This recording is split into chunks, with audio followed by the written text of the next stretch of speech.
আসসালামু আলাইকুম বন্ধুরা, সকলকে স্বাগতম আজকের নতুন ভিডিওতে। তো আজকে আমরা শেখার চেষ্টা করব হচ্ছে ফ্লসি দিয়ে কিভাবে আমরা ইসি2 শিখতে পারি। ইসি2 হচ্ছে অ্যামাজনের একটি অন্যতম ফেভারিট সার্ভিস বা অন্যতম ফেমাস একটা সার্ভিস, যেটা হচ্ছে ইলাস্টিক কম্পিউট ক্লাউড। অর্থাৎ যদি সহজে করে বলি, আমরা অ্যামাজনের থেকে কম্পিউটার মানে পে অ্যাজ ইউ গো স্টাইলে কম্পিউটার ধার করতে পারি, যেখানে আমরা চাইলে আমাদের কোনো প্রজেক্টকে ডিপ্লয় করে দিয়ে সেটাকে সারা দিন বা সারা জীবন তাকে অ্যাভেলেবেল রাখতে পারি, যদি না কোনো ধরনের হ্যাকার অ্যাটাক অথবা আনওয়ান্টেড কিছু হয়। তো অনেক প্রজেক্ট আছে যেগুলো এই এডব্লিউএস এর ইসি2 তে ডিপ্লয় করা হয়েছে। তো আজকে আমরা শেখার চেষ্টা করব যে এডব্লিউএস এর ইসি2 কে কিভাবে আমরা আমাদের লোকাল সিমুলেটর ফ্লসি দিয়ে শিখতে পারি। প্রথমে আমি আপনাদেরকে দেখাচ্ছি যে এটা হচ্ছে আমার আজকের যে কনটেক্সট, যেগুলো নিয়ে আজকে আর কি আলোচনা করব। Control B, control J, control V. So day 4, এবং এখানে হচ্ছে ইসি2 সম্পর্কে বিস্তারিত সবকিছু নোট করা আছে। এরপরে সেটা যেটা দেখাবো সেটা হচ্ছে যে এটা আমি অলরেডি ইমপ্লিমেন্ট করে রেখেছি, প্র্যাকটিস করে রেখেছি। আপনাদের অনেকের কাছেই একটা কনফিউশন তৈরি হতে পারে যে কেন আমি এইভাবে আগেই প্র্যাকটিস করে রাখি। কারণ হচ্ছে ফ্লসি একেবারেই নতুন। তো দেখা গেছে যে আমি যদি নিজে ভিডিও করতে গিয়ে এটা কোড করতে থাকি, তাহলে অনেক সময় দেখা যাবে যে নতুন কিছু ফেস করতেছি, যেটা কিনা ভিডিও লম্বা করে ফেলতে পারে। আর আমার যেটা মনে হয় যে ভিডিও আসলে বেশি লম্বা হয়ে গেলে অডিয়েন্স আসলে ধৈর্য হারা হয়ে যায়। যে কারণে আমি চেষ্টা করছি হচ্ছে যাতে ভিডিওটা শর্ট করা যায়, এই কারণে আমি আগেই নোট করে রাখি। তবে হ্যাঁ, আমি আমার টার্মিনালে কোন কোন জিনিস ফেস করছি সবগুলো আমি এখানে সেভ করে রাখছি, কারণ আমি অলরেডি বলেছি যে আমি একটা ব্যাশ তৈরি করেছি, ব্যাশ ব্যাশ স্ক্রিপ্ট, যেটা আমার টার্মিনালে যে সকল কমান্ড আমি রান করি সবকিছুই এখানে সেভ করে রাখে। যেমন ধরেন আমি ফ্লসি স্ট্যাটাস দিলে কি আসবে, তারপরে ধরেন ইকো এই কমান্ডটা দিলে কি আউটপুটটা আসবে। তো আপনারা যাতে খুব দ্রুত জিনিসটা বুঝে ফেলতে পারেন, তার সমস্ত আয়োজন আমি করে রেখেছি। তো প্রথমে যদি বলি যে আজকে আমরা আসলে কি কি জিনিস শিখব। আজকে আমরা শিখবো হচ্ছে আসলে ইসি2 জিনিসটা কি, তারপরে কি পেয়ার এই জিনিসটা কি, তারপরে হচ্ছে সিকিউরিটি গ্রুপ বা ক্লাউড ফায়ারওয়াল, তারপরে ইসি2 যে টাইপস আছে, ইসি2 ইনস্ট্যান্সে যে বিভিন্ন টাইপ আছে তাদের প্রাইসিং মডেলগুলো, তারপর ফ্লসি দিয়ে কিভাবে আমরা আমাদের লোকালি ইসি2 কে প্র্যাকটিস করতে পারি। তারপরে অনেক সময় আছে একটা ইনস্ট্যান্স তৈরি করার সময় আমরা ইনস্ট্যান্স তৈরি হওয়ার সাথে সাথে কিছু ইনস্টলেশন করতে চাই, ইউজার ডাটার মধ্যে কিছু স্ক্রিপ্ট লিখে, সেটা কিভাবে করতে পারি। তারপরে আমরা হচ্ছে একটা টেমপ্লেট বানিয়ে রাখতে চাই, যাতে সবসময় আমাদেরকে এরকম বারবার ড্র্যাগ অ্যান্ড ড্র অথবা টাইপ করে রাখতে না হয়। জন্য আমরা একটা টেমপ্লেট রাখতে চাই, যে কোনোভাবে খালি সুইচ দিব বা নাম্বার বাড়িয়ে দিলেই ওই টেমপ্লেটের ফিচার, কত র্যাম হবে, কত রম হবে, কি কি সিকিউরিটি গ্রুপ থাকবে, ওই সেম যাতে মানে কুইকলি আমরা ইনস্ট্যান্স তৈরি করতে পারি যে কোনো সময়ের জন্য লঞ্চ টেমপ্লেট বানাবো। তারপরে দেখাবো হচ্ছে রিয়েল এডব্লিউএস এ কিভাবে এসএসএইচ করে কানেক্ট করতে হয়, এবং কিছু দেখাবো কমন মিস্টেক। তো আশা করি পুরো ভিডিওতে আপনারা একটা মজার জিনিস শিখতে যাবেন। আপনাদেরকে আগে বলে রাখি যে আমাদের এই ভিডিওতে আলহামদুলিল্লাহ ভালো রেসপন্স আসতেছে, এবং আপনারা যারা ভিডিও দেখতেছেন তারা কাইন্ডলি শেয়ার করবেন, কারণ এই জিনিসগুলো একেবারেই নতুন এবং এগুলো আসলে অনেকের জানা নেই, যার ফলে এডব্লিউএস শেখার ইচ্ছা করে অনেকে শিখতে পারতেছে না।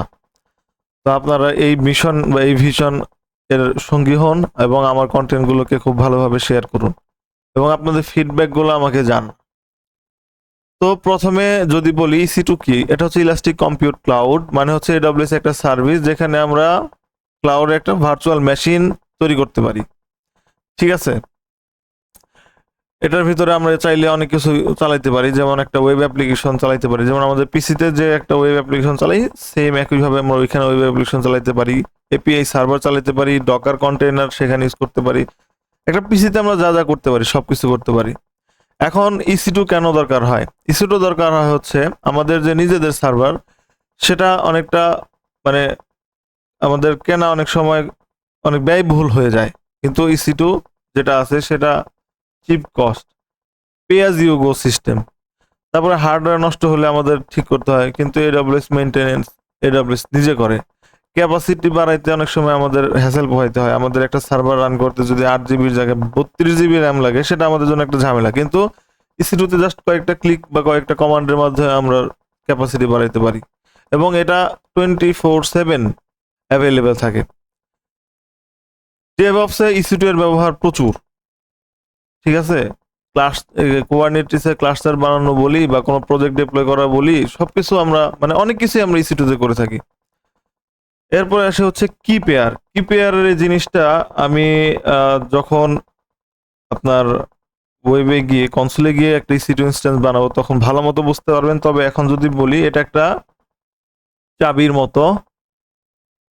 ধরেন আপনার লোকাল পিসিতে, আচ্ছা সহজ যদি বলি, ধরেন আপনি একটা বাড়ির মালিক, ঠিক আছে। তো প্রত্যেকটা ফ্ল্যাটে আপনি যারা ভাড়া নেয় তাদেরকে আপনি একটা করে চাবি দেন, দরজার চাবি, ঠিক আছে না? আবার ওই একটা চাবির মেইন যে যে কপি সেটা কিন্তু আপনার কাছে থাকে। কোনো কারণে কোনো একটা চাবি যদি কেউ হারিয়ে ফেলে তখন আপনি মেইন কপির থেকে চাবি বানিয়ে দিতে পারেন। তো এই কি পেয়ারটা হচ্ছে মানে একটা একটা একটা টেক্সট ফাইল। ধরেন এই টেক্সট ফাইলটা হচ্ছে এই চাবির মতো কাজ করে।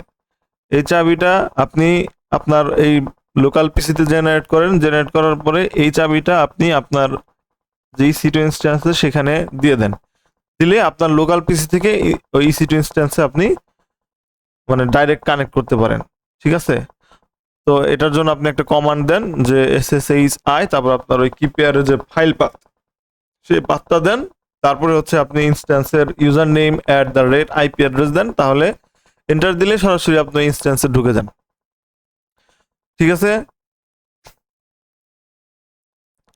এই .pm যে ফাইলটা আছে, ফাইলটা হচ্ছে রিজেনারেট করা যায় না, তো এটা হারাই গেলে আপনাকে নতুন করে আরেকটা ক্রিয়েট করতে হয়। আরেকটা হচ্ছে সিকিউরিটি গ্রুপ। সিকিউরিটি গ্রুপটা হচ্ছে একটা ফায়ারওয়ালের মতো। ডিফল্ট ভাবে আমরা যখন একটা ইনস্ট্যান্স কেবল রান করি সেই ইনস্ট্যান্স থেকে আপনি, যেহেতু এটা একটা পিসি থেকে আপনি পৃথিবীর যে কোনো ওয়েবসাইটে আপনি অ্যাক্সেস করতে পারবেন, মানে আউটসাইডের আউটবাউন্ডিং করতে পারবেন। আপনার ইসি2 ইনস্ট্যান্সের ভিতর থেকে আপনি আউটবাউন্ড হিসাবে পৃথিবীর সব ইউআরএল আপনি ডিফল্ট ভাবে করতে পারবেন, বাট যতক্ষণ পর্যন্ত আপনি অ্যালাউ না করবেন পৃথিবীর অন্য কোনো কম্পিউটার আপনার ইসি2 ইনস্ট্যান্সের কোনো কিছুকে অ্যাক্সেস করতে পারবে না। মানে আপনি তো একটা ইনস্ট্যান্স নিছেন একটা প্রজেক্ট ডিপ্লয় করার জন্য, তো সেই প্রজেক্টটা কেউ অ্যাক্সেস করতে পারবে না যতক্ষণ পর্যন্ত আপনি ইনবাউন্ড রুলসটা সেট করবেন না। তো এই ইনবাউন্ড রুলসটা সেট করার সময় আমাদের সিকিউরিটি গ্রুপের মাধ্যমে সেট করতে হয় যে আমরা আসলে বাহির থেকে কাকে কাকে অ্যাক্সেস দিব, সেটা হচ্ছে ইনবাউন্ড রুলসে থাকে, এবং ডিফল্ট ভাবে আউটবাউন্ড রুল অল ট্রাফিক থাকে, মানে পৃথিবীর যে কোনো ট্রাফিক আমরা ইনস্ট্যান্স থেকে অ্যাক্সেস করতে পারি। সো এখানে আমরা বেশ কিছু সিকিউরিটি গ্রুপ দেই, যেমন হচ্ছে আপনার SSH, তারপরে HTTPS কাস্টম TCP, ঠিক আছে। তো এটা হচ্ছে আমাদের সিকিউরিটি গ্রুপ। তারপর ইনস্ট্যান্স টাইপ, আমাদের বিভিন্ন রকম পিসি থাকতে পারে না, আমরা দেখা গেছে যে আপনার বিভিন্ন সাইজের, বিভিন্ন র্যামের, রোমের, বিভিন্ন ব্র্যান্ডের পিসি থাকতে পারে না। তো ইসি2 ইনস্ট্যান্সেও বিভিন্ন টাইপ আছে, যেমন T2 micro, T2 small, T2 large, M5 large. এগুলো হচ্ছে তার ক্যাপাসিটি, তার ফিচারের উপর ডিপেন্ড করে। তবে যারা ফ্রি টায়ার ইউজ করে তারা সবসময় ডট মাইক্রোওয়ালা যেগুলো থাকে, T2 মাইক্রো, T3 মাইক্রো, এগুলো সে ইউজ করে। এরপরে আসি হচ্ছে নামের প্যাটার্ন দেখে কি বোঝা যায়। এখানে প্রথমে যে RCMT এগুলো আছে সেটা হচ্ছে একটা জেনারেশন, ঠিক আছে, বা ফ্যামিলি বোঝায়।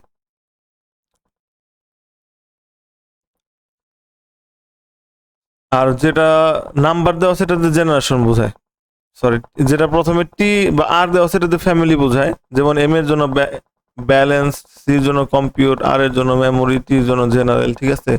2 দিয়ে বা 3 দিয়ে বা 5 দিয়ে তারপর যেটা থাকে সেটা দিয়ে জেনারেশন বোঝায়, এবং পরে যেটা থাকে সেটা দিয়ে হচ্ছে আপনার সাইজ বোঝায়। সব থেকে ছোট সাইজ হচ্ছে ন্যানো, তারপর মাইক্রো, এরকম। ইসিটু এর প্রাইসিংটার কথা যদি বলি, কিছু কিছু ইসিটু ইনস্ট্যান্স অন ডিমান্ড, মানে আপনি যত সেকেন্ড ইউজ করবেন তত সেকেন্ডে এটার পেমেন্ট হবে, ঠিক আছে। কিছু কিছু আছে রিজার্ভ ইনস্ট্যান্স, মানে আপনি ধরেন ওই যে অন্যান্য ভিপিএস এর মতো আপনি ফিক্সড কিনবেন একটা নির্দিষ্ট টাইমের জন্য। আর হচ্ছে স্পট ইনস্ট্যান্স, ঠিক আছে।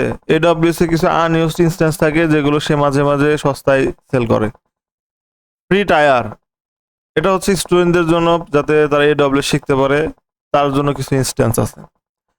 এরপরে আসে হচ্ছে এই ইনস্ট্যান্স গুলা কি কি অপারেটিং সিস্টেম সাপোর্ট করে। এই ইনস্ট্যান্স গুলা সব ধরনের অপারেটিং সিস্টেম সাপোর্ট করে। উইন্ডোজ চালাতে পারবেন, তারপরে উবুন্টু চালাতে পারবেন, ডেবিয়ান চালাতে পারবেন, রেড হ্যাট চালাতে পারবেন, তারপরে অ্যামাজনের একটা নির্দিষ্ট লিনাক্স ভার্সন আছে, এএমআই বলে এটাকে, অ্যামাজন লিনাক্স বলে, সেটাও চালাতে পারবে, ঠিক আছে। এই দেখেন বেশ কিছু অ্যামাজনের ইমেজ আছে অপারেটিং সিস্টেমের, সেগুলো আপনি সব ইউজ করতে পারবেন। এরপর হচ্ছে ইউজার ডাটা। ইউজার ডাটা আমি আপনাকে যদি বলি, যেমন ধরেন আমরা যখন কোনো একটা পিসিতে উইন্ডোজ দিই, তখন উইন্ডোজ দেওয়ার সাথে সাথে কি পিসি একদম খালি থাকে নাকি কিছু ডিফল্ট অ্যাপ ইনস্টল হয়ে যায়? অবশ্যই আমরা যখন কোনো একটা পিসিতে উইন্ডোজ দেই, ডিফল্ট ভাবে মাইক্রোসফটের কিছু সফটওয়্যার ইনস্টল হয়ে যায়, যেমন এই যে এটা কি হচ্ছে, সরি, ওই যে প্লে স্টোরের মতো যেটা মাইক্রোসফট স্টোর, এটা ইনস্টল হয়ে যায়। তারপরে ধরেন তারপর অনেক অ্যাপ, MP3, তারপর হচ্ছে ফটো, এগুলো সব ইনস্টল হয়ে যায়, তাই না? কেন হয়? কারণ ওদের সিস্টেম করা আছে যে কেউ যদি ফ্রেশ উইন্ডোজ সেট আপ দেয় তাহলে এই সফটওয়্যারগুলো ইনস্টল হয়ে যাবে। আপনি কিন্তু চাইলে এটা আনইনস্টলও করতে পারেন। একইভাবে আমরা যখন অ্যামাজনে কোনো একটা ইনস্ট্যান্স সেট আপ দেই, সেখানে কিছুই থাকে না, বাট আমরা চাইলে কিছু কিছু সফটওয়্যার বা অ্যাপ বা সার্ভার ডিফল্টভাবে মানে ওইটা ইনস্ট্যান্সটা তৈরির সময় ইনস্টল করে দিতে পারি, সেটা হচ্ছে ইউজার ডাটা। এখানে আমরা একটা স্ক্রিপ্ট লিখি, আমরা জানি যে লিনাক্সে আসলে সবকিছু স্ক্রিপ্টের মাধ্যমে রান করতে হয়। তো স্ক্রিপ্ট লিখলে সেগুলো প্রথমবার যখন ইনস্ট্যান্সটা তৈরি হয় তখন অটোমেটিক ওই স্ক্রিপ্ট অনুযায়ী সব ইনস্টল হয়ে যায়। সেটা কিভাবে হয়? প্রথমে একটা ইনস্ট্যান্স লঞ্চ হয়, তারপরে সেখানে অপারেটিং সিস্টেম যেটা দেওয়া আছে সেটা রান হয়, তারপরে ইউজার ডাটা স্ক্রিপ্ট চলে। ইউজার ডাটার ভিতরে আপনি যদি এনজিনেক্স, ডকার যা যা ইনস্টল করতে চান ওগুলো সব ইনস্টল হয়, তারপর ইনস্ট্যান্সটা রেডি হয়, তার আগে রেডি হয় না, ঠিক আছে। একদম সহজ। লঞ্চ টেমপ্লেটটা আমি বলছি।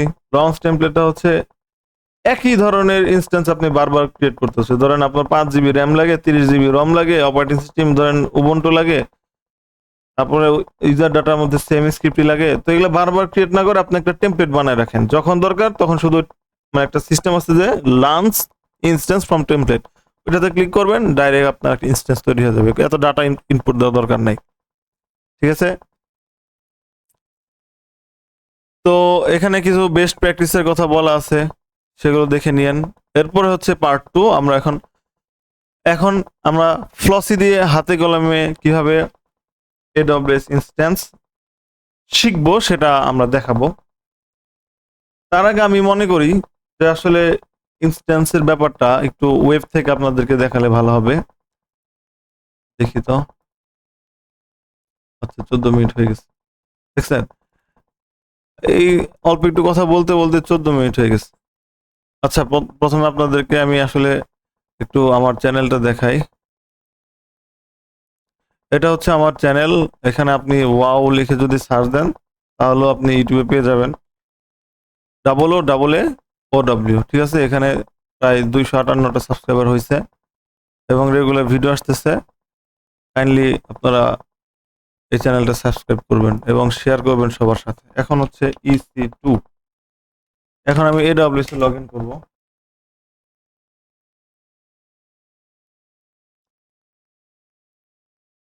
আমার রুট যে জিমেইল এবং রুট যে আমার পাসওয়ার্ড আছে সেটা দিয়ে লগ ইন করবো।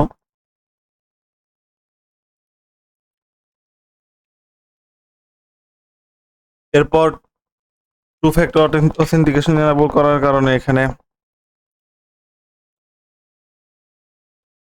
একটা কোড চাচ্ছে, সেই কোডটা দিয়ে দিব এবং সরাসরি আমার লগ ইন সাকসেসফুল হবে।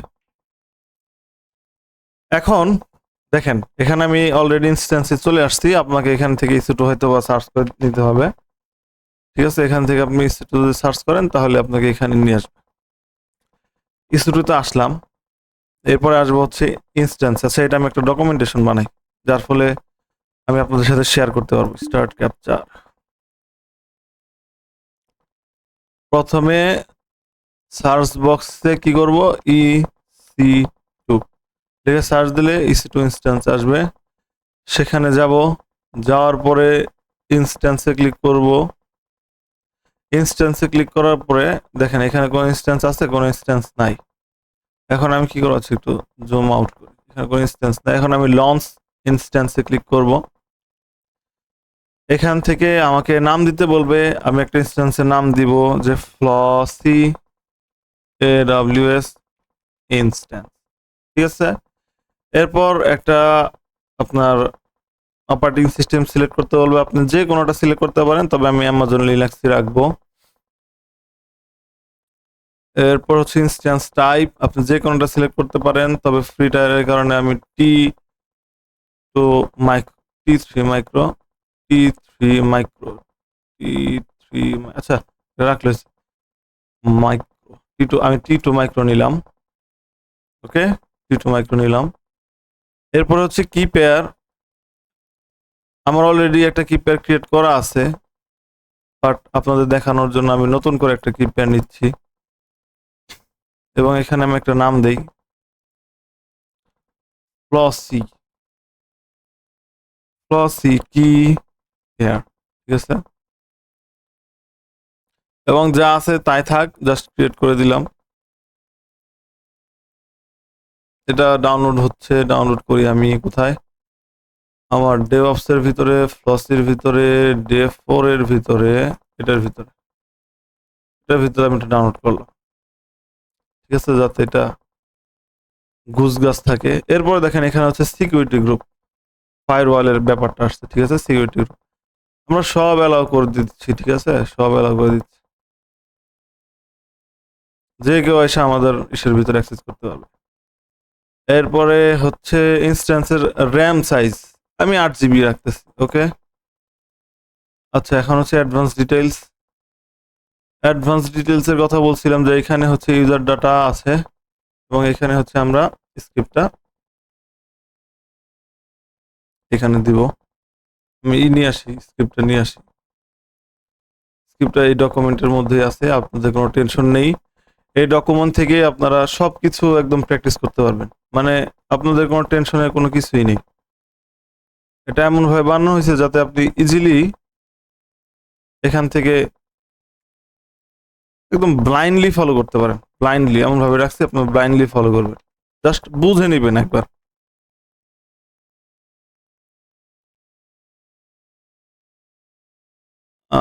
বিন, আচ্ছা এই যে এই জিনিসটা লাগবে, ঠিক আছে? এটা কেন লাগবে, এটা হচ্ছে আপনার তো লিনাক্সের যে টার্মিনাল সেটা ব্যাশ টার্মিনাল হবে, তো ওটা বলে দিতে হবে যে ব্যাশ টার্মিনালে আপনি এইভাবে চালাবেন। ওকে, বাট আপনি যদি অন্য কোনো টার্মিনাল ইউজ করেন তখন কিন্তু ইনস্টলেশনের কমান্ড আলাদা হবে। এরপরে হচ্ছে কয়টা ইনস্ট্যান্স আপনি নেবেন, আপনি চাইলে এখান থেকে সিলেক্ট করতে পারেন, একটা দুইটা তিনটা, আমি একটাই রাখতেছি। তো দেখেন কয়টা কাজ করলাম, প্রথমে নাম দিছি, তারপরে অপারেটিং সিস্টেম সিলেক্ট করছি, তারপরে সিপিইউ সিলেক্ট করছি, তারপরে সিকিউরিটি গ্রুপ সব অ্যালাউ করছি, তারপরে আমি র্যাম সিলেক্ট করছি, তারপরে একটা স্ক্রিপ্ট দিছি, তারপরে লঞ্চ ইনস্ট্যান্স, এটা যদি ক্লিক করি তাহলে আমাদের ইনস্ট্যান্সটা দেখবেন যে রেডি হয়ে যাবে। ভিডিও লম্বা হবে, আগেই বলে রাখি, আসলে ভিডিওটা লম্বা হবে, কারণ আমি চাচ্ছি যে একটা কমপ্লিট গাইড হিসেবে রাখতে, যাতে যে কেউ এসে যে কোনো সময় সে ইনস্ট্যান্স রানিং হয়ে গেছে। এখন আমি দেখেন, এখন যদি আমি চাই যে এটা কানেক্ট করব, আমাকে কি করতে হবে, দুইভাবে কানেক্ট করা যায়, আমি সব দেখাই দিই। যেমন ধরেন এখানে এখান থেকে আমি যদি কানেক্ট ক্লিক করি, এই EC2 ইনস্ট্যান্স কানেক্ট এটা সিলেক্ট করে এখান থেকে যদি কানেক্ট করি, তাহলে একটা নতুন ট্যাব ওপেন হবে এবং সেই ট্যাবের মধ্যে দেখবেন যে ইনস্ট্যান্সটা দেখাবে। সময় নিচ্ছে একটু। দেখেন who am I EC2 user, ঠিক আছে। সো এটা দেখাচ্ছে EC2 এইভাবে একবার কানেক্ট করা যায়। ওকে, এখন এটা আমি কেটে দিলাম, ডিসকানেক্ট হয়ে গেল। এখন আমি যে কিপ্যাডটা ডাউনলোড করেছিলাম সেটা দিয়ে এবার কানেক্ট করবো আমার লোকাল পিসি থেকে। এটা তো ব্রাউজারে, তাই না? আর সেটা হচ্ছে লোকাল পিসি। আমি SSH ক্লায়েন্টে গেলাম, যাওয়ার পরে এই যে কমান্ডটা যা আছে এই কমান্ডটা নিলাম।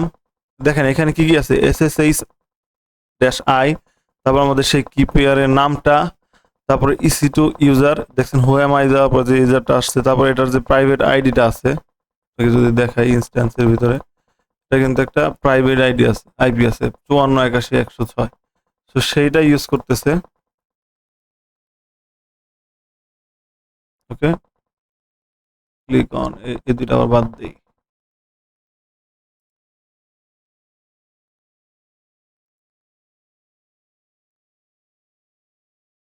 তো এটা আরেকবার করতে হবে। তো এটাকে কপি করি, ঠিক আছে। এটা কপি করার পরে আমরা যে এই টেম ফাইলে ডাউনলোড করছি সেই ফোল্ডারে যেতে হবে। সেই ফোল্ডারটা কোনটা? সেই ফোল্ডারটা হচ্ছে এই দেখেন আমাদের পিএম ফাইলটা, ঠিক আছে না? এই ফাইলটাকে আমি একটা টার্মিনাল ওপেন করি। এই যে টার্মিনাল ওপেন করলাম। ওপেন করার পর এখন এই যে কমান্ডটা আমি এখান থেকে কপি করে আনছি সেই কমান্ডটা এখানে আমাকে রান করতে হবে। এটা রান করলে কি হবে দেখেন, রান করলে এখনও আমার কাছে কিছু কোশ্চেন করবে, আমি ইয়েস দিলাম। তারপরে দেখেন কানেক্ট হয়ে গেছে। হু এম আই, দেখেন EC2 ইউজার। তো দেখতে পারতেছেন যে আমি আমার AWS EC2 সাথে ডিরেক্টলি এইভাবে কানেক্ট হয়ে গেলাম। ওকে, এই জিনিসটাকে এখন আমি একটু স্ক্রিনশট নিলাম, স্ক্রিনশট নিয়ে রাখলাম এবং এই স্ক্রিনশটটা কোথাও ইউজ করতে পারবো না হয়তো। আচ্ছা, এটা এখন লগ আউট করি, এক্সিট দিয়ে লগ আউট করলাম। এখন আমি আমার লোকাল পিসিতে চলে আসছি। এখন ইনস্ট্যান্সটা আমি টার্মিনেট করে দিই। আচ্ছা, এই ভিডিও এটা দেখলেনি, দেখার পরে এখন হচ্ছে ইনস্ট্যান্সটা আমি টার্মিনেট করে দেবো। এটা রেকর্ড হোক, সমস্যা নেই। ইনস্ট্যান্সটা আমি এবার টার্মিনেট করে দিব। এই যে ফ্লসি ইনস্ট্যান্স, এটাকে সিলেক্ট করলাম। সিলেক্ট করার পরে ইনস্ট্যান্স স্টেট থেকে আমি সিলেক্ট করব হচ্ছে টার্মিনেট, ঠিক আছে। টার্মিনেট সিলেক্ট করলে সে আমাকে একটা টার্মিনেট পারমিশন চাইছে, আমি পারমিশন দিয়ে দিতেছি। তো এখন আমার ইনস্ট্যান্সটা টার্মিনেট হয়ে যাচ্ছে। তো এটাই হচ্ছে কিভাবে আমরা AWS কনসোলে ইনস্ট্যান্স ক্রিয়েট করতে পারি তার একটা সংক্ষিপ্ত রূপ। তো এই জিনিসটা এখন আমরা ফ্লসিতে প্র্যাকটিস করব উইথ AWS CLI, ঠিক আছে। তো আশা করি জিনিসটা আপনারা এখন ভিজুয়ালাইজও করতে পারবেন। আচ্ছা, এটা পরে দেখতেছি, এটা আপাতত থাক। এখন আমরা টার্মিনাল চলে যাই। এই জিনিসটা এখন কেটে দিই, ব্রাউজারের দরকার নেই, কেটে দিলাম। প্রিয় বন্ধুরা, এখন একদম শুরুর থেকে যদি আমরা দেখি যে আসলে কিভাবে আমরা আমাদের লোকাল পিসিতে ইনস্ট্যান্স প্র্যাকটিস করতে পারি। এর জন্য সর্বপ্রথম আমাদের কি করতে হবে? সর্বপ্রথম আমাদের ফ্লসিটাকে স্টার্ট করতে হবে, কারণ আমরা জানি আমাদের ফ্লসি কিন্তু ডকার এবং AWS ছাড়া চলবে না। তো ডকারটাকে রান করি। ডকারটাকে রান করলাম। রান করার পরে রান হতে থাক। আর এরপর হচ্ছে ফ্লসি আমি স্টার্ট করব এই কমান্ডের মাধ্যমে। ডকার কি রান হয়েছে? হ্যাঁ, ডকার রান হয়েছে। এখন আমি ফ্লসিটাকে স্টার্ট করলাম।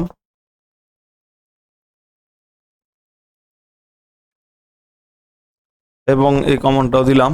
দেওয়ার পরে এখন আমি জাস্ট চেক করব যে এটা রান হয়েছে কিনা। এটা ভ্যারিয়েবল হিসাবে একটা ইউআরএল দেওয়ার কথা, সেই ইউআরএলটা দিছে এবং এই ইউআরএলে যদি আমরা ঢুকি তাহলে কিন্তু আমরা ফ্লসির যে সাইটটা সেটা দেখতে পারবো। দেখেন ফ্লসি কিন্তু এখানে দেখাচ্ছে, তার মানে আমাদের ফ্লসিটা এখন রান হয়েছে। এখন যদি আমি ফ্লসি স্ট্যাটাস দিই, ফ্লসি স্ট্যাটাস, তাহলে আমি তার স্ট্যাটাসটা দেখতে পারতেছি। এই জিনিসটাই এখানে আমি করেছিলাম, ঠিক আছে। এখন আমি একটু সাইডে নামাই দেই। দেখেন ফ্লসি স্ট্যাটাস চেক করেছিলাম, তারপরে ভেরিয়েবলগুলো চেক করেছিলাম, হ্যাঁ সবগুলো ভেরিয়েবল ঠিকঠাক আছে। এরপর আমি কি করতেছি যে একটা কি পেয়ার তৈরি করব। আমরা কিন্তু এডব্লিউএস কনসোলে কি পেয়ার ম্যানুয়ালি তৈরি করে আসছি। এখন আমরা এইখানে একটা কি পেয়ার তৈরি করব। এখানে কি পেয়ারের জন্য এই কমান্ডটা দিব। এই কমান্ডটা দিলে কি হবে, আমাদের এই আউটপুটটা আসবে যে কি পেয়ার, আচ্ছা এইটা এই লেভেলের কি পেয়ারের যে আউটপুটটা আসবে সেটা আসবে। এই কি পেয়ারটা দিলে কি হবে, এই কি পেয়ারটা দিলে একটা কি পেয়ার তৈরি হবে আমাদের ইনস্ট্যান্সের ভিতরে। সেই কি পেয়ারটা আমি যদি দেখতে চাই, তার জন্য আমি কোন কমান্ডটা দেব? সেই কমান্ডটা হচ্ছে যে EC2 ডিসক্রাইব কি পেয়ার্স, মানে কতগুলো কি পেয়ার্স আছে সবগুলো দেখাও। তো আমি যখন এটা দিয়েছি তখন আমি এরকম একটা আউটপুট পেয়েছি এবং দেখতে পারতেছি যে আমি দুইটা কি পেয়ার্স তৈরি করেছিলাম। একটা হচ্ছে মা EC2 কি এই নামে, এর আগে একটা তৈরি করেছিলাম হচ্ছে ফ্লসি EC2 কি এই নামে, ঠিক আছে। আমি যদি এটা আপনাকে আবার দিয়ে দেখাই, ধরেন এটা আমি দিলাম, কনসোলে যাই, যাওয়ার পরে আমি এই কমান্ডটা আবার যদি রান করি, তাহলে দেখতে পারবো যে আচ্ছা কি পেয়ার্স তো এখন ক্রিয়েট করা হয় না, কি পেয়ার আমাদের ক্রিয়েট করতে হবে। ফ্লসি স্টার্ট দিলে তো আগের ইনফরমেশনটা হারিয়ে যায়। তো এই কারণেই এই ইনস্ট্যান্সটা আমি ক্রিয়েট করলাম, কি পেয়ারটা আমি ক্রিয়েট করলাম। এবার আমি ডিসক্রাইব কি পেয়ারে দিলে কি হবে, যে কি পেয়ারটা দেখা যাবে। সো আপনাকে এটা কেন দেখালাম, এটা জাস্ট আপনাকে এনশিওর করার জন্য যে কমান্ডগুলো ঠিক আছে।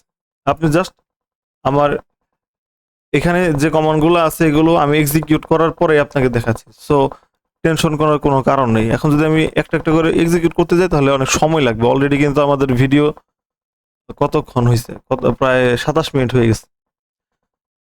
সো আমি এটা দিয়ে কি দেখলাম, কি পেয়ার কয়টা আছে সেটা চেক করলাম। এখন হচ্ছে আমি একটা সিকিউরিটি গ্রুপ তৈরি করব। আমরা সিকিউরিটি গ্রুপ কেন তৈরি করছিলাম?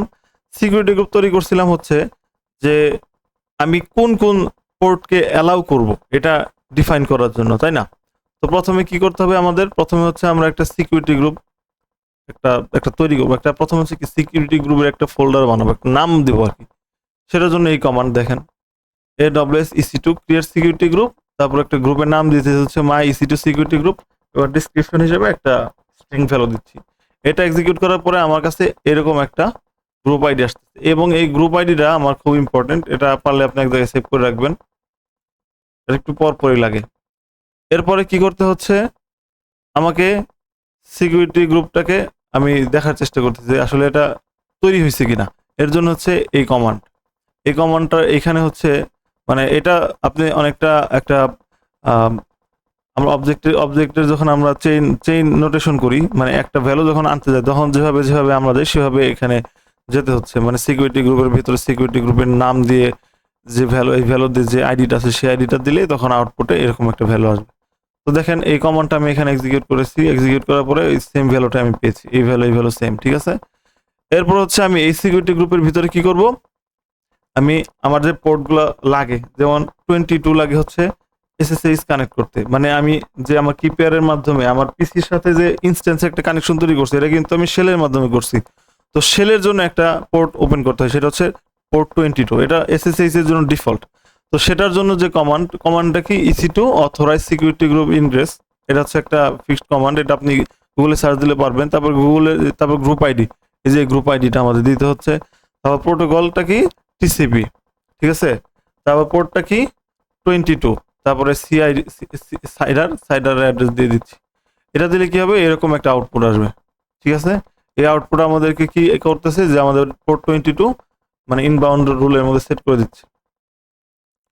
এরপর হচ্ছে 80 পোর্ট খুলে দিব। 80 পোর্ট HTTP পোর্ট, মানে হচ্ছে আমরা কোনো একটা ওয়েবসাইট যখন পাবলিশ করি সেটা কিন্তু আমরা HTTP তারপর www.google.com এভাবে আমরা সার্চ করতে পারি, কারণ কি 80 পোর্টটা সেখানে ওপেন থাকে। তো আমরা এবার 80 পোর্টটাকে ওপেন করে দিব। 80 পোর্টটাকে ওপেন করে দেওয়ার জন্য আমাদের কমান্ডটা হচ্ছে 80 পোর্ট 20 পোর্ট, আচ্ছা 80 পোর্ট ওপেনের জন্য আমাদের কমান্ডটা হচ্ছে এটা, ঠিক আছে। এই কমান্ডটা দিলেও ওই একই রকম আমাদের আউটপুট আসবে,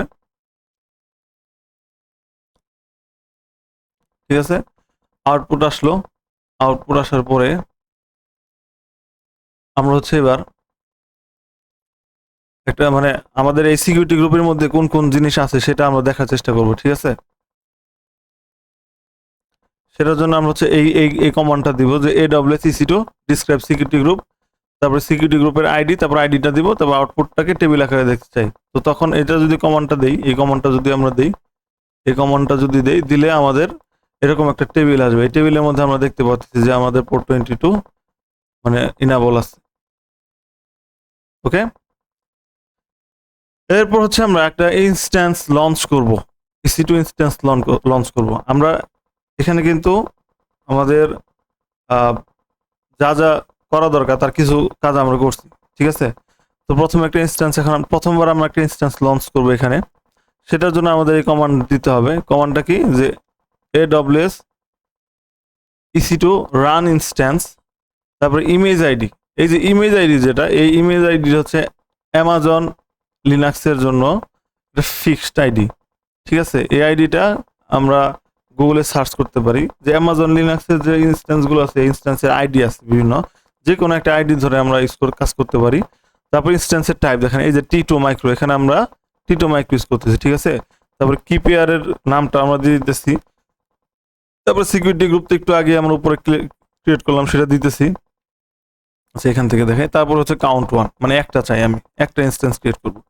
এই কমান্ডটা দেওয়ার পরে সাথে সাথে আমাদের একটা ইনস্ট্যান্স তৈরি হয়ে যাবে। তারপরে এরকম একটা জেসন ভ্যালু আসবে। জেসন ভ্যালুতে একটা ইনফরমেশন থাকবে, সেটা হচ্ছে ইনস্ট্যান্স আইডি।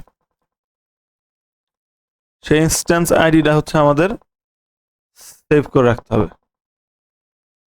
ঠিক আছে, এখানে একটা ইনস্ট্যান্স আইডি থাকবে।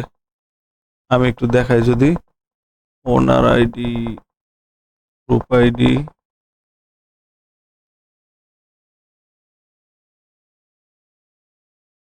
এই যে ইনস্ট্যান্স আইডি, এই ইনস্ট্যান্স আইডিটা আমাদের ওয়ার্ক হয়ে গেল। ইনস্ট্যান্স আইডি 216 নাম্বার লাইন, এই যে ইনস্ট্যান্স আইডি, এই ইনস্ট্যান্স আইডি না আমাদের সেভ করে রাখতে পারে, পরবর্তী স্টেপগুলোতে আমাদের এটা লাগবে। তো ইনস্ট্যান্স ক্রিয়েট হয়ে গেল। এখন আমরা কি করব, ইনস্ট্যান্স আমরা ক্রিয়েট করলাম। ঠিক আছে, এটা হচ্ছে কিন্তু আমরা কোনো ধরনের ইউজার ডাটা কিন্তু এখানে আমরা ফিট করাই নাই, কোনো ধরনের ইউজার ডাটা আমরা এখানে ফিট করাই নাই। আমরা জাস্ট হচ্ছে ডাইরেক্ট একটা ইনস্ট্যান্স ক্রিয়েট করছি এবং ইনস্ট্যান্সে কোনো নামও দেই নেই। ঠিক আছে, AWS CLI এভাবে ইনস্ট্যান্স ক্রিয়েট করা যায়। তো প্রথমে এখন আমরা যে নতুন ফিচারটা শিখবো, সেটা হচ্ছে যে এই যে ইউজার ডাটার ভিতরে যে স্ক্রিপ্ট আমরা লিখেছিলাম, সেই স্ক্রিপ্ট দিয়ে কিভাবে একটা ইনস্ট্যান্স ক্রিয়েট করা যায়। সেটার জন্য প্রথমে আমাদের কি করতে হবে, প্রথমে আমরা একটা জেসন ফাইল তৈরি করব। ঠিক আছে, জেসন ফাইলের মধ্যে আমরা এই যে স্ক্রিপ্টটা আমরা এক্সিকিউট করতে চাই, সেই স্ক্রিপ্টটা আমরা লিখে দিব, বিন ব্যাশ ইয়াম আপডেট ড্যাশ ওয়াই। ঠিক আছে, এই স্ক্রিপ্টটা আমরা লিখে দিব। দেখেন, এই যে আমাদের জেসন হয়ে গেল।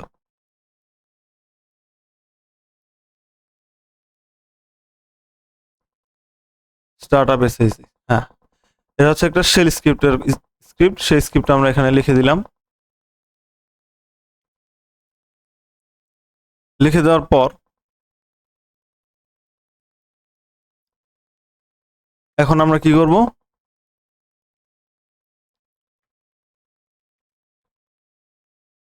এখন আমরা এটা দেখবো যে এটা ঠিক মতো লেখা হয়েছে কিনা। এই জন্য এই কমান্ডটা দিব, ক্যাট।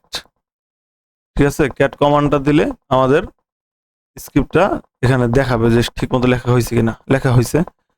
এরপর আমরা এই স্ক্রিপ্টটাকে ইউজ করে ইনস্ট্যান্স ক্রিয়েট করবো। এর জন্য কমান্ড এক্সিকিউট করবো হচ্ছে এটা। ঠিক আছে, এখানে মাল্টি লাইন দিয়েছি, বাট এখানে ওয়ান লাইন হয়ে গেছে, কারণ এটা টার্মিনালে যখন এক্সিকিউট হয় তখন ওয়ান লাইন হয়ে যায়। তো কি প্রসেসটা কি, প্রথমে হচ্ছে AWS EC2 রান ইনস্ট্যান্স, এই কমান্ডটা দিতে হয়। তারপর ইমেজের যে আইডি, সেই আইডিটা দিতে হয়। ইনস্ট্যান্স টাইপটা কি, T2 মাইক্রো, এখানে T2টা আমরা T3 ন্যানো যা খুশি দিতে পারি। তারপর কি পেয়ারের নামটা দিতে হবে, তারপর সিকিউরিটি গ্রুপটাও দিতে হবে। তারপরে আমাদের যে স্ক্রিপ্ট ফাইলটা বানাইছি আমরা, সেই স্ক্রিপ্ট ফাইলের যে ফাইল পাথটা, সেই ফাইল পাথটা দিতে হবে। এরপরে কয়টা চাই সেটা দিতে হবে। এটা দিলে কি হবে, ইনস্ট্যান্স যখন ক্রিয়েট হবে তখন সাথে সাথে এর ভিতরে আমাদের যে এটা ইনস্টল এবং স্টার্ট হয়ে পরে ইনেবল হয়ে থাকবে। ওকে, এরকম বড় একটা জেসনের একটা রেসপন্স আসবে এবং এটার ভিতরে একটা ইনস্ট্যান্স আইডি থাকবে, যে ইনস্ট্যান্স আইডি থেকে আমরা যদি চাই পরবর্তীতে এটা ধরে কাজ করতে পারবো। যেমন পরবর্তীতে আমরা একটা ইনস্ট্যান্স কিভাবে স্টার্ট করবে, কিভাবে অফ করবে, কিভাবে রিমুভ করবে, সেটা আমরা এই ইনস্ট্যান্স আইডি ধরে ধরে করতে পারবো। এবার আমরা হচ্ছে যতগুলো ইনস্ট্যান্স তৈরি করছি সেগুলো একটা টেবিল আকারে যদি দেখতে চাই, সেটা হচ্ছে এই command aws ec2 describe instance. এরপর হচ্ছে কোয়েরি। এই কোয়েরিটা হচ্ছে আমাদের কি কি ডাটা দেখতে চাই সেটা। আমরা তো ইনস্ট্যান্সে সব ডাটা দেখতে চাই না, যেরকম এরকম এখানে তো অনেক ডাটা আছে, কিন্তু আমরা দেখতে চাই যেগুলো সেগুলো দিব। দেওয়ার পরে হচ্ছে আউটপুট টেবিল, মানে টেবিল ফরম্যাটে দেখতে চাই, যদি দেই তাহলে আমরা এরকম একটা টেবিল পাবো। দেখতে পারতেছি যে আমাদের দুইটা ইনস্ট্যান্স তৈরি হয়েছে, একটা ছিল হচ্ছে ইউজার ডাটা ছাড়া, একটা ইউজার ডাটা সহ। ঠিক আছে, এরকম একটা টেবিল দেখতে পারবো। এবং আমরা যদি চাই কোনো একটা নির্দিষ্ট ইনস্ট্যান্স দেখবো, দেখা গেছে যে আমরা এই দ্বিতীয় ইনস্ট্যান্সের ইনফরমেশন দেখতে চাই, তাহলে সেটার কমান্ড হচ্ছে এটা। সেই কমান্ডটা কি aws ec2 ডিসক্রাইব ইনস্ট্যান্স, এই যেটা। তারপর হচ্ছে ইনস্ট্যান্সের আইডি দিলে কি হবে, যে ইনস্ট্যান্স ইনফরমেশনগুলো আমরা দেখতে পারবো। ঠিক আছে, এখন এই ইনস্ট্যান্সেও কিন্তু আমরা যখন aws cli দিয়ে ক্রিয়েট করলাম, এখানে কিন্তু কোনো ইনস্ট্যান্সের আমরা কোনো নাম দেইনি। নাম বলতে আমাদের যখন আমরা কনসোলে যে ইনস্ট্যান্স তৈরি করি, প্রথমে বক্সে একটা নাম দিতে হয় না পিসির, সে পিসির নাম আমরা এখনো দিই নাই, কিন্তু aws cli এটা পরে দেওয়া যায়। এর জন্য কমান্ডটা কি, এর জন্য কমান্ডটা হচ্ছে আমাদের যে aws create tags resources ইনস্ট্যান্সের আইডিটা, তারপর ট্যাগের কি নাম দিতে চাই সেই নামটা, তারপরে ট্যাগসগুলো কি প্রথমে দিচ্ছি কিটা কি নেম, নেমের ভ্যালু কি দিছি মাই ওয়েব সার্ভার। ঠিক আছে, তারপরে কি কি এনভায়রনমেন্ট ভ্যালু কি ডেভ। ওকে, সো এইভাবে আমরা হচ্ছে একটা কমান্ড এক্সিকিউট করতেছি। এক্সিকিউট করলে কোনো আউটপুট আসবে না, কিন্তু এখন যদি আমরা চাই যে ইনস্ট্যান্সের ট্যাগটা কি সেটা দেখার জন্য, তাহলে কি করব আমরা aws ec2 ডিসক্রাইব ইনস্ট্যান্সেস, তারপর ইনস্ট্যান্স আইডি দিব, তারপরে এটার যে ট্যাগ সেই ট্যাগটা যদি দেখতে চাই, এটা যদি এক্সিকিউট করি তাহলে আমাদের এরকম একটা আউটপুট আসবে, যেটা থেকে আমরা বুঝতে পারবো যে এই ইনস্ট্যান্সের নামটা হচ্ছে মাই ওয়েব সার্ভার। ঠিক আছে, এটা গেল। এবার যে মজার যে ফিচার সেটা হচ্ছে একটা টেমপ্লেট তৈরি করা। আমরা বলেছিলাম যে একই ধরনের ইনস্ট্যান্স যদি মাল্টিপল টাইম তৈরি করতে হয় তাহলে আমরা একটা টেমপ্লেট তৈরি করতে পারি এবং পরবর্তী টেমপ্লেটটা ইউজ করে আমরা ইনস্ট্যান্স তৈরি করতে পারি। এর জন্য প্রথমে কি করব, আমরা একটা টেমপ্লেটের জেসন ফাইল তৈরি করব। এই জেসন ফাইলটা হচ্ছে এইটা টেমপ্লেট কনফিগ। ঠিক আছে, জেসন ফাইলটা হচ্ছে এটা। এই ফাইলের মধ্যে হচ্ছে ইনস্ট্যান্সের যে আইডি, ইনস্ট্যান্সের টাইপ, তারপর আমার যে কি পেয়ার, সেই কি পেয়ারের নাম, সিকিউরিটি গ্রুপ, এখানে সিকিউরিটি গ্রুপের আইডিটা দিতে হবে। তারপর ট্যাগ স্পেসিফিকেশন, মানে আমি যদি কোনো ট্যাগ দিতে চাই, যে নামটা কি দিতে চাই, সেগুলো সব দিয়ে একটা জেসন ফাইল তৈরি করতে হবে। তারপর হচ্ছে জেসন ফাইলটা আমরা কি করতেছি, দেখতেছি ক্যাট করে যে আসলে ঠিক মতো এটা দেখা যাচ্ছে কিনা। এরপরে কি করব, এই ইনস্ট্যান্স, এই টেমপ্লেটকে ধরে আমরা একটা ইনস্ট্যান্স তৈরি করব। অলরেডি দুইটা ইনস্ট্যান্স তৈরি করছি, এখন থার্ড ইনস্ট্যান্স তৈরি করব, কিন্তু এবার কোনো ধরনের ইনফরমেশন আমরা ম্যানুয়ালি লিখবো না, আমরা জাস্ট টেমপ্লেটে যা আছে সেটা ধরে লিখবো। এর জন্য কমান্ডটা কি, aws ec2 create launch template name my web template, টেমপ্লেটের যে নামটা দিয়েছিলাম সেটা, তারপরে ভার্সন একটা স্ট্রিং দিয়ে দিতেছি, তারপরে ফাইল পাথটা মানে টেমপ্লেট জেসনের ফাইল পাথটা এখানে দিয়ে দিলাম। দিলে কি হবে, একটা ইনস্ট্যান্স তৈরি, একটা লঞ্চ টেমপ্লেট তৈরি হবে, মাত্র কেবল একটা টেমপ্লেট তৈরি হবে। ঠিক আছে, টেমপ্লেট তৈরি হলো। ওকে, টেমপ্লেট তৈরি হওয়ার পরে এখন আমরা দেখতে যাচ্ছি যে আসলে টেমপ্লেটটা কি তৈরি হয়েছে কিনা। এর জন্য কমান্ড হচ্ছে এটা aws ec2 describe launch templates -- output table। এটা দিলে এরকম একটা টেবিল আসবে, যেটা থেকে আমরা বুঝতে পারবো যে আসলে টেমপ্লেটটা তৈরি হয়েছে। এবার আমরা কি করব, এবার হচ্ছে আমরা আমরা যদি সবগুলো টেমপ্লেট দেখতে চাই তাহলে এই কমান্ডটা দিতে পারি। এই কমান্ডটা দিলে সবগুলো টেমপ্লেট দেখতে পারবো। এখন হচ্ছে এই লঞ্চ টেমপ্লেট থেকে একটা ইনস্ট্যান্স তৈরি করব। ঠিক আছে, এর জন্য আমরা কি করব, এর জন্য আমাদের যে কমান্ড সেটা হচ্ছে এখানে দেখেন, এটা যে আমার রিয়েল টাইমের যে স্ক্রিপ্ট ছিল, মানে টার্মিনালের যে রেকর্ড ছিল, সেখানে দেখেন আমি প্রথমে এই কমান্ডটা দিয়েছিলাম। এই কমান্ডে আমি একটা ইনফরমেশন দিই নাই, যেটা রিয়েল aws এ লাগে না, কিন্তু ফ্লসিতে লাগে, সেটা হচ্ছে ইমেজ আইডি। এই ইমেজ আইডিটা কিন্তু এখানে ছিল না, যার ফলে আমাকে একটা এরর দিয়েছিল। এরপর আমি প্রায় 5-10 মিনিট রিসার্চ করার পরে আমি বুঝতে পারছি যে আসলে এখানে একটা ইমেজ আইডি দিতে হবে। তো দেখেন এই জিনিসটা যদি এখন আমি প্র্যাকটিক্যালি আপনাদের সামনে করতাম তাহলে কিন্তু ভিডিওটা আমাকে পজ করতে হইতো, অথবা ভিডিওটা কি করতে হইতো, আমাকে অনেক লেন্দি করতে হইতো। তো এই কারণে আমি আগেই সব করে আসছি, করে জাস্ট আপনাকে আমি রিয়েল আউটপুটটা দেখানোর চেষ্টা করতেছি যে পরবর্তীতে কমান্ডটা হচ্ছে এটা যে AWS EC2 রান ইনস্ট্যান্স, তারপরে হচ্ছে টেমপ্লেটের ইনফরমেশনটা, তারপর হচ্ছে ইমেজের ইনফরমেশনটা, তারপর কয়টা ইনস্ট্যান্স তৈরি করতে সেটা দিলে একটা আউটপুট আসতেছে, যে আউটপুটের ভিতরে কি থাকবে, ইনস্ট্যান্সের আইডি কিন্তু থাকবে, ইনস্ট্যান্সের আইডি কিন্তু এখানে থাকবে, এই যে ইনস্ট্যান্সের আইডি। এবার আমরা দেখবো যে ইনস্ট্যান্সটা আসলে স্টেটটা কি, যে এই কমান্ডটা দিয়ে যে AWS EC2 describe instance query reservation মানে ইনস্ট্যান্সের ইনফরমেশনগুলো, তারপর হচ্ছে আউটপুট টেবিল দিলে কি হবে যে ইনস্ট্যান্সের যে ইনফরমেশন সেগুলো আমরা পাবো। যে আমাদের 3টা ইনস্ট্যান্স তৈরি হয়েছে, একটা ছিল ডাইরেক্ট তৈরি করছি, আরেকটা হচ্ছে ইউজার ডাটা সহ তৈরি করছি, আরেকটা হচ্ছে লঞ্চ টেমপ্লেট ইউজ করে তৈরি করছি। ঠিক আছে, এখন আমরা কোন একটা টেমপ্লেটকে যদি স্টপ বা স্টার্ট করতে চাই বা ডিলিট করতে চাই, ঠিক আছে, তার জন্য আমাদের কমান্ডটা কি হবে, বা কোনো একটা টেমপ্লেটকে যদি মুছে দিতে চাই, যেমন প্রথমে হচ্ছে আমরা এই টেমপ্লেট যে তৈরি করছি সেই টেমপ্লেটটাকে আমরা মুছে দিতে চাই, এই জন্য আমাদের কমান্ডটা হচ্ছে AWS EC2 delete launch template, তারপর লঞ্চ টেমপ্লেটের নামটা যদি দেই তাহলে টেমপ্লেটটা ডিলিট হয়ে গেছে। ঠিক আছে, টেমপ্লেটটা ডিলিট হয়ে গেছে, আর এই টেমপ্লেট ইউজ করতে পারবো না আমরা। এরপরে হচ্ছে আমরা কোনো একটা ইনস্ট্যান্সকে স্টপ করব, এর জন্য কমান্ড হচ্ছে AWS EC2 stop instance ID দেওয়ার পরে কি হবে, ইনস্ট্যান্সটা স্টপ হয়ে যাবে। এরপর আমি যদি চাই সেই স্টপ হওয়া ইনস্ট্যান্সকে আমি স্টার্ট করব, রিস্টার্ট করব, এর জন্য EC2 স্টার্ট তবে ইনস্ট্যান্সের আইডি দিলে ইনস্ট্যান্সটা স্টার্ট হয়ে যাবে। এবার আমরা কি করব, একটা ইনস্ট্যান্সকে টার্মিনেট করে দেব, ডিলিট করে দেব, এর জন্য আমাদের যে কমান্ড হচ্ছে AWS EC2 terminate instance ID. ঠিক আছে, এটা দিলে কি হবে, ইনস্ট্যান্সই ডিলিট হয়ে যাবে। যেমনটা এখন আমাদের চেক করি যাচাই করার জন্য AWS EC2 ডিসক্রাইব ইনস্ট্যান্স এই কমান্ডটা দিলে এখন আমরা দেখতে পাচ্ছি যে 3টা ইনস্ট্যান্স ছিল, তার মধ্যে 2টা রানিং আছে, একটা টার্মিনেটেড হয়ে গেছে। আমরা চাইলে কিন্তু সবগুলো টার্মিনেট করে দিতে পারি এই একই কমান্ডের মাধ্যমে। সো দেখতে পাচ্ছেন যে এভাবেই মূলত AWS EC2 যে ইনস্ট্যান্সগুলো সেগুলো আমরা চাইলে ফ্লসি দিয়ে ক্রিয়েট, তারপর চাইলে টার্মিনেট, স্টপ করতে পারি, মানে যা যা একটা রিয়েল AWS এ করা যায় সবকিছুই আমরা করতে পারি। তবে একটা ইম্পর্টেন্ট জিনিস, সেটা আমি আপনাদেরকে বলে রাখি, ফ্লসি দিয়ে যখন আপনি EC2 ইনস্ট্যান্স ক্রিয়েট করবেন, সেটা এখানে যে কমান্ডগুলো আসতেছে এগুলো আপনাকে কি করতেছে, একটা সিমুলেশন দেখাচ্ছে যে আপনার হয়েছে, হ্যাঁ ক্রিয়েট হয়েছে, এরকম আউটপুট আসার কথা আপনার আসতেছে, রিয়েল আউটপুটই সে দেখাচ্ছে। বাট সত্যি কথা হচ্ছে ইনস্ট্যান্স কিন্তু ক্রিয়েট হচ্ছে না। জিনিসটা আপনি বোঝার চেষ্টা করেন, মানে জিনিসটা এমন যে ফ্লসি আপনাকে কি করতেছে, ফ্লসি আপনাকে ভাইব দিচ্ছে যে আপনি যদি রিয়েল EC2 ইনস্ট্যান্সে AWS CLI দিয়ে ইনস্ট্যান্স ক্রিয়েট করলে যে কমান্ড দিলে যে আউটপুট আসতো সেই আউটপুটগুলো আপনাকে ঠিকইও দিচ্ছে, কিন্তু রিয়েল AWS এ একটা সত্যি আপনি একটা পিসি পান, যে পিসিতে আপনি একটা সার্ভার ডিপ্লয় করতে পারেন, বাট ফ্লসি দিয়ে আপনি সেই সার্ভার ডিপ্লয় করতে পারবেন না, কারণ এখানে আসলে রিয়েলি কোনো ইনস্ট্যান্স ক্রিয়েট হয় না। জাস্ট যে প্র্যাকটিসগুলো করলে একটা ইনস্ট্যান্স ক্রিয়েট করা যায় সেগুলো আপনি এখানে প্র্যাকটিস করতে পারেন। ঠিক আছে, তো ফ্লসির ক্ষেত্রে এই জিনিসটা আপনাকে মাথায় রাখতে হবে।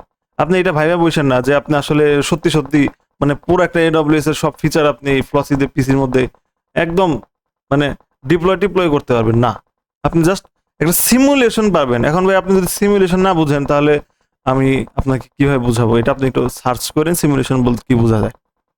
আচ্ছা, আমি আপনাকে সহজ করে যদি দেখাই, আমার একটা ওয়েবসাইট আছে বুঝছেন, সেই ওয়েবসাইটে আমি আপনাকে এখন নিয়ে যাব, সেটা হচ্ছে DevOps Lab। ঠিক আছে, এই ওয়েবসাইটটা আপনারা যে কেউ চাইলে ভিজিট করেন, খুবই মজার একটা ওয়েবসাইট বানাইতে যাচ্ছে এটাকে। যেমন ধরেন এখানে DevOps Lab, এটা একটা ফ্রি DevOps Lab, এখানে চাইলে আপনি DevOps এর বিভিন্ন টুল শিখতে পারবেন। যেমন আমি প্রথমে যদি লিনাক্সে যাই, তো লিনাক্সের যে প্রথম যে পরিচিতি বা সেটআপ, এটা যদি যাই, তো এখানে আপনি এই রিলেটেড কিছু জিনিস আপনি শিখতে পারবেন। ঠিক আছে, শেখার পরে আপনি আমার এখানে একটা কি পাবেন, একটা সিমুলেটর পাবেন, লিনাক্স সিমুলেটর। এখানে আপনি লিনাক্সের কমান্ডগুলো যেগুলো শিখলেন সেগুলো প্র্যাকটিস করতে পারবেন। যেমন ধরেন হু এম আই, আচ্ছা এটা ফুল স্ক্রিন করি। হু হু এম আই, এটা দিলে কি হবে, এসে আউটপুট দিল যে হু এম আই মানে আপনি। তারপরে ইউ নেম ড্যাশ এ দিলে কি হচ্ছে, এগুলো কিন্তু লিনাক্সেরই কমান্ড, এবং আপনি এখানে টাইপ করলে কিন্তু আউটপুট পাচ্ছেন। বাট এটা কি আদতে কোনো লিনাক্স সার্ভার, লিনাক্স পিসি না। এখানে একটা জাস্ট সিমুলেশন তৈরি করছি আমি, আমার কোডের মাধ্যমে আমি বলে দিচ্ছি যদি কেউ ইউনেম লেখে তাকে এই লাইনটাই দেখাবে, আপনি যতবার লেখেন এইটাই দেখাবেন। আপনার পাশে বসে যদি আরেকজন এসে দেখায় সেই কমান্ড দিলে এইটাই পাবে। মানে কি, এটা একটা সিমুলেশন তৈরি করছি আমি, যাতে যে কমান্ড নর্মালি কি হয়, লিনাক্সের অনেক কমান্ড আছে যেগুলো আসলে আমি সচরাচর প্র্যাকটিস করি না, যার ফলে ভুলে যাই। তো এখানে এসে কি করি, আমি ওগুলা প্র্যাকটিস করি, 10-15 মিনিট লাগে পুরা, যে কয়টা আপনার যে কয়টা আর কি মডিউল দরকার আমার, সেগুলো আমি শিখি, মানে প্র্যাকটিস করি, জাস্ট প্র্যাকটিস করে আমি জাস্ট হচ্ছে পরবর্তীতে, যেমন ডিস্ক ম্যানেজমেন্ট, এটা দিলে আপনার সুন্দর করে বোঝায়। যেমন ডিএফ, একটু উপরে উঠে যাচ্ছে, ফিক্স করতে হবে, হাইফেন, কি ব্যাপার, আচ্ছা ডিএফ হাইফেন এইচ, দেখেন এখানে আপনি যখন ক্লিক করেন তখন আপনাকে সাইজ দেখাচ্ছে 20 জিবি আছে, 2 জিবি আছে, 105 এমবি আছে। আপনার কি মনে হয় আমি এগুলো আপনার দিছি? না রে ভাই, এগুলো জাস্ট আপনাকে দেখাচ্ছি যে এই কমান্ডটা দিলে আপনার রিয়েল লিনাক্সে এরকম একটা আউটপুট আসতো, বুঝতে পারছেন? এই সিমুলেশনটা আমি এখানে করছি। ফ্লসিও আপনার সাথে এরকমই করতেছে, সে আপনাকে এরকম একটা সিমুলেটরের ব্যবস্থা করে দিচ্ছে, যেখানে আপনি ওই কমান্ডটা দিলে, এডব্লিউএস এর কমান্ডটা দিলে যে আউটপুট আসার কথা সেটাই আসতেছে। বাট এখানে কিন্তু আপনি অ্যাকচুয়াল কোনো, যেরকম আমার ওয়েবসাইটে আপনি অ্যাকচুয়াল কোনো লিনাক্স পিসি পাচ্ছেন না, ইনস্ট্যান্স পাচ্ছেন না, এখানেও পাচ্ছেন না, বুঝতে পারছেন? তো আশা করি এটা একদম ক্লিয়ার আপনাদের। ভিডিও বেশ লম্বা হয়ে যাচ্ছে, ভিডিও লম্বা হবে স্বাভাবিক, 47 মিনিট হয়ে গেছে, আর বেশিক্ষণ লাগবে না। তো রিয়েল এডব্লিউএস এসএসএইচ করার যে পদ্ধতি, এটা কিন্তু আমি আপনাকে দেখাইছি শুরুতেই প্রথমে আমরা একটা রিয়েল এডব্লিউএস ইনস্ট্যান্স তৈরি করছি, তাই না? সেটার জন্য যে প্রসেসগুলো, সেই প্রসেসগুলো এখানে বলে দিচ্ছি। দেখেন এই যে এরকম কমান্ড দিয়ে করতে হয়, এরকম কমান্ড দিয়ে করতে হয়, আমরা এইভাবে করছি। তারপরে এরকম একটা আউটপুট আসে, দেখছেন এরকম একটা আউটপুট আসে। আমরা এখানে হু এম আই লিখলে এরকম ইস্যু টু ইউজার আসে, আপ টাইম লিখবেন এটা আসবে, ফ্রি এইচ লিখবেন, তারপর স্পেস দেখতে পারবেন। তারপরে এই যে এনজিএক্স ইনস্টল করার যে কমান্ডটা আমরা ইউজার ডাটাতে দিয়েছিলাম সেটা এখানে লিখে দিছি। তো এইভাবেই মানে আপনি একটা EC2 ইনস্ট্যান্সটা কিভাবে আপনি AWS কনসোলে না গিয়ে ফ্লসিতে শিখতে পারবেন, তার সম্পূর্ণ ইনফরমেশন এই নোটটার মধ্যে আছে, এবং এটা আমি শেয়ার করে দিব। এবং যে কমান্ডগুলো আমরা ইউজ করছি সেগুলো এখানে নোট করে দিছি, ঠিক আছে? তো এখন এখানে আপনাকে একটা বাড়ির কাজ করতে বলা হয়েছে, এটা যদি আপনি করতে পারেন তাহলে ভালো, না করতে বলো চলবে, সমস্যা নাই। এখানে যা যা শিখছেন এটাই আসলে EC2 ইনস্ট্যান্সের জন্য লাগে। তো ধন্যবাদ সবাইকে পুরো ভিডিওটা দেখার জন্য, এবং পুরো ভিডিওটা যদি দেখেন তাহলে আশা করি আপনার বেশ কিছু উপকার হবে। আর না দেখলেও সমস্যা নাই, আপনি কাইন্ডলি শেয়ার করে দিন, সাবস্ক্রাইব তো করবেনই, এবং লাইকও করবেন, যাতে ভিডিওগুলো অনেক মানুষের কাছে পৌঁছাতে পারে। ধন্যবাদ, আসসালামু আলাইকুম।